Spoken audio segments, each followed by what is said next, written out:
नमस्कार दोस्तों, स्वागत है आपका हमारे चैनल कुमार एक में। अगर आपको धार्मिक, आध्यात्मिक और प्रेरणादायक कथाएं सुनना पसंद है तो चैनल को सब्सक्राइब करें और बेल आइकन दबाकर हर नई वीडियो का लाभ उठाएं। आज हम आपको बताएंगे हनुमान जी को याद दिलाने पर ही अपनी शक्तियां क्यों याद आती हैं। ये कथा आपको प्रेरित करेंगी और बताएगी कि किसी भी व्यक्ति के मन में छिपी शक्तियों को किस तरह जागृत किया जा सकता है। हनुमान जी वायुपुत्र हैं। उनका जन्म माता अंजना और पिता केसरी के घर हुआ। जन्म से ही वे अत्यंत चंचल, बलवान और उत्साही थे। कहते हैं कि एक बार बाल हनुमान ने सूरज को फल समझकर निगल लिया। इससे देवताओं में हलचल मच गई। इंद्र, वरुण, अग्नि, वायु और अन्य देवताओं ने उन्हें अनेक वरदान दिए। उन्हें अजय, बलवान और बुद्धिमान बनाया गया।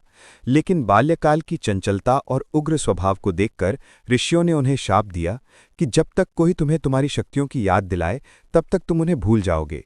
ये शाप दरअसल एक वरदान था जिससे उनकी शक्तियों का उपयोग केवल धर्म की रक्षा के लिए हो, अहंकार या दुरुपयोग के लिए नहीं। इसलिए हनुमान जी धीरे धीरे अपनी शक्तियों को भूल गए। वे साधारण जीवन जीते रहे, विनम्र रहे और केवल भगवान राम की सेवा में लगे रहे।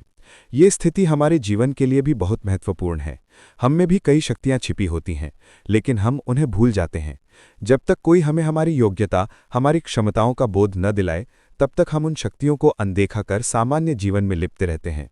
समय आया जब भगवान राम और लक्ष्मण माता सीता की खोज में निकले। तब हनुमान जी की सेवा का उपयोग करने का अवसर मिला। इसी समय जामवंत जी ने हनुमान जी को उनकी शक्तियों की याद दिलाई। जामवंत जी ने कहा, हनुमान, तुम वायुपुत्र हो।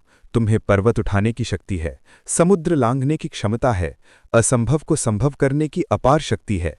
अब समय आ गया है तुम्हें अपने धर्म के लिए खुद को जागृत करने का। जैसे ही जामवंत जी ने कहा, हनुमान जी के मन से सारी शंका और भ्रम दूर हो गए। उनके भीतर छिपे तेज बल, पराक्रम और धार्मिक ऊर्जा ने जागृत होकर उन्हें एक नए रूप में प्रकट किया। उन्होंने समुद्र लांघा, लंका पहुंची, माता सीता को राम का संदेश दिया, रावण की लंका में आतंक मचाया और धर्म की रक्षा की। ये घटना दर्शाता है कि शक्ति का उपयोग तभी होता है जब हम सही समय पर सही मार्गदर्शन पाकर उद्देश्यपूर्ण कार्य करते हैं। इस कथा से हमें ये संदेश मिलता है कि आप में भी असाधारण शक्तियां छिपी हैं, लेकिन जब तक आपको कोई सही मार्गदर्शन न दे, आप भी उन्हें अनदेखा कर सामान्य जीवन में ही रहते हैं। सही प्रेरणा, सही सोच और धार्मिक उद्देश्य ही शक्तियों को जागृत कर सकते हैं। हनुमान जी की तरह हम भी सेवा भाव, धैर्य, समर्पण और आत्मविश्वास से अपने भीतर छिपी शक्तियों को पहचान सकते हैं। जब हम अपने लक्ष्य को ध्यान में रखकर कार्य करते हैं तो हमारे भीतर सच्ची शक्ति जागती है। तो दोस्तों, अपनी शक्तियों को पहचानें, धर्म की सेवा में लगें और सही समय पर सही मार्गदर्शन स्वीकार कर अपने जीवन